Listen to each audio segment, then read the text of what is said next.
So you think you're an empath? Well, I tell you what, there's probably some things you need some help with in how to protect yourself from all this information coming in. Check out this video and I'm going to train you on the first 3 steps to protect you while being an empath.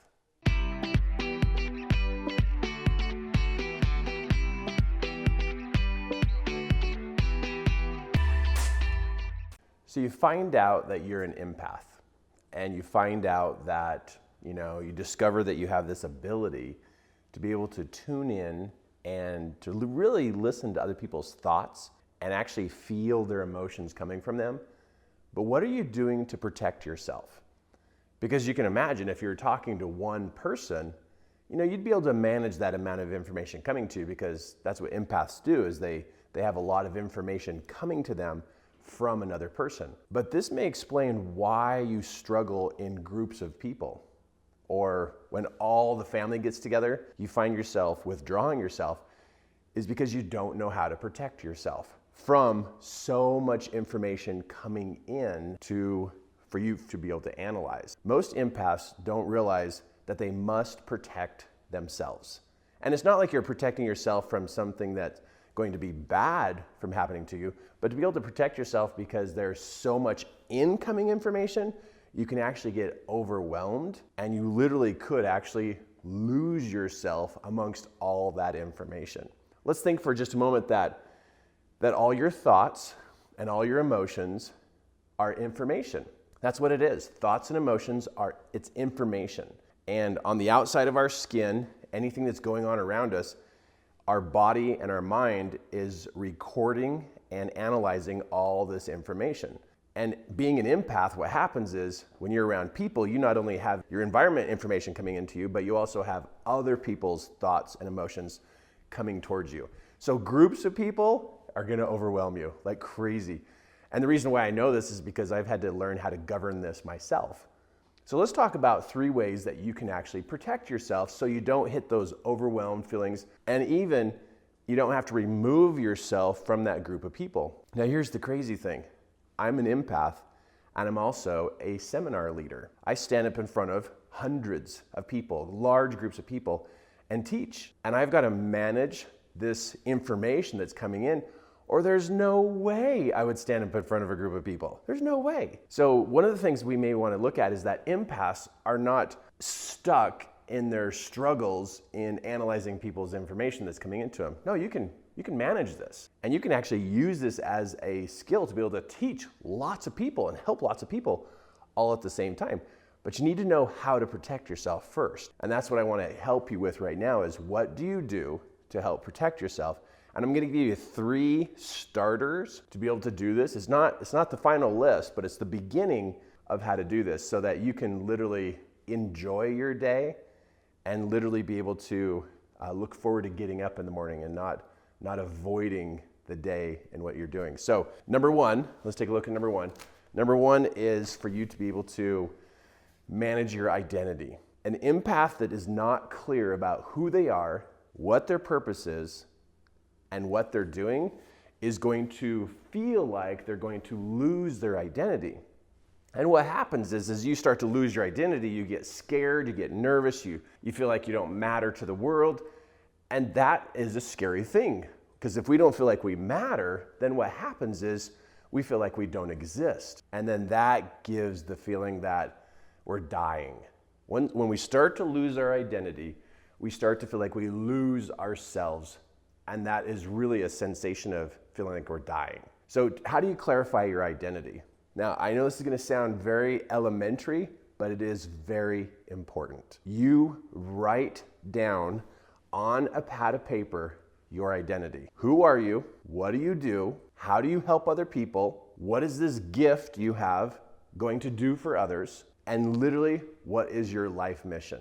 Now, if you didn't catch all those, you get to rewind and play those again.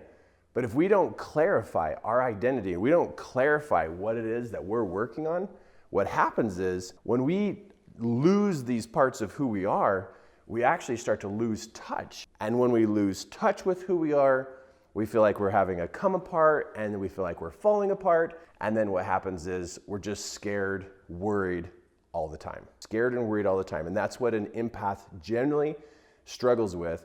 is feeling scared and worrying about all kinds of things. But that number one of being able to clarify and be able to know your identity because it is written down. And because you have it written down, what you do is you read this at least once a week.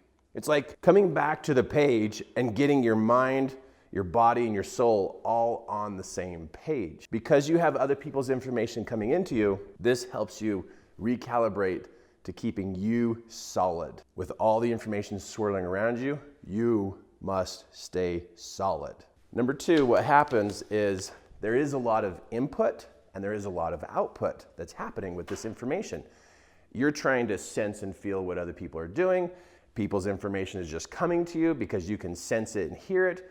And so you get to start to learn how to manage the input compared to your output. So this is what I had to do.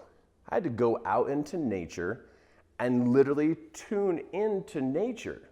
Because see, people they have this irregular amount of information that they give off, right?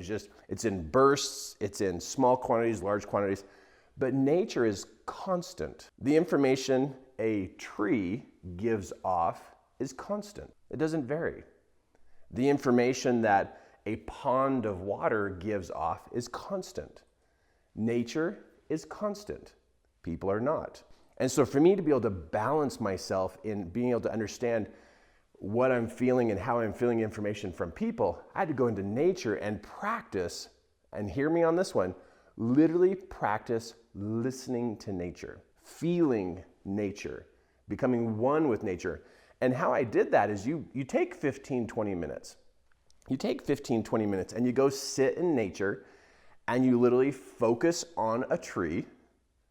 You look and find a tree and you focus on that tree and you begin to literally listen to what the tree has to say to you. I know right now you're probably thinking I've lost it and this is crazy talk and everything, but I'm talking to people who are empaths. If you're not an empath, you don't care about this stuff and you're gonna think I'm crazy. But if you have any signs of being an empath, you want to do this. You want to go practice in nature because trying to practice with people, you're gonna go nuts. You're gonna go crazy trying to figure this out. Nature is constant and that tree is always giving off a story. It has messages for people who will listen. That pond of water has a message for people who will listen. That mountain off in the distance has a message for people who will listen. And so as an empath, what you do is you go sit in nature for 20 minutes and you go listen. And if you don't hear anything, you get to practice listening. Now what you do is you take a journal with you, and as you're listening, you write down the message that tree is giving you, or that pond of water, or that stream, or that mountain. Or if you look off in the distance and you see a horse, that horse has a message for you. Everything, every living creature, everything out in nature has a message for us. And so when you practice listening to nature and writing down the messages you get, what it does for you is it helps you fine-tune your listening skills. Because when you're finished listening to nature, you can turn it off and get back in the car and drive home. But you're learning how to govern what's coming to you. You're learning how to manage your listening skills. Because right now, if you feel overwhelmed with all this information coming from people, it's because you don't have any control.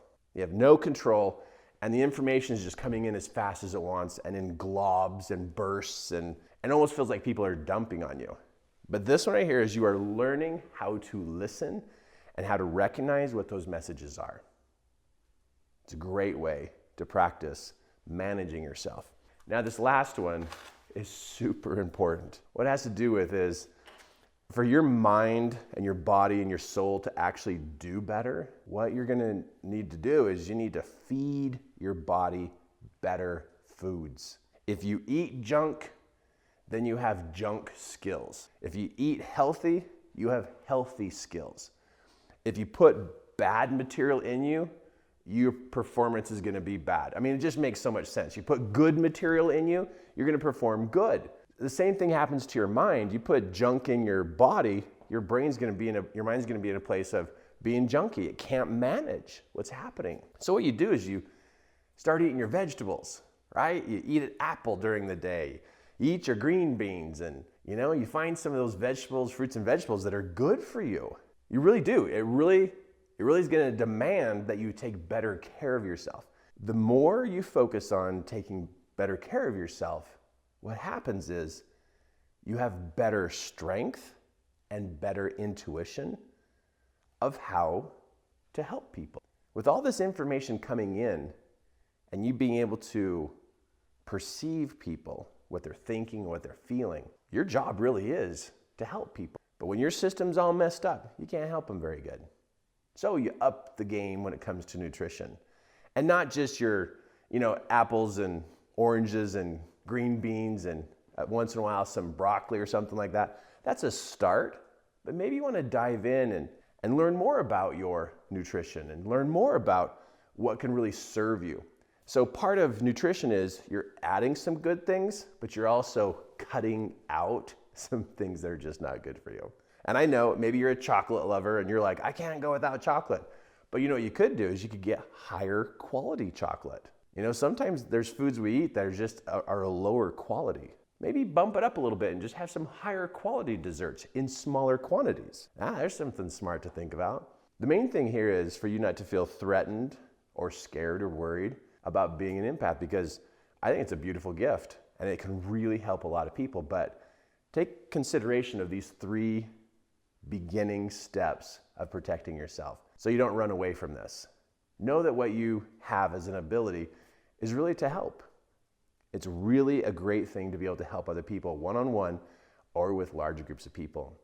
Now, if you'd like to learn more about what I teach and how I mentor and coach people, maybe what you ought to do is check out our website.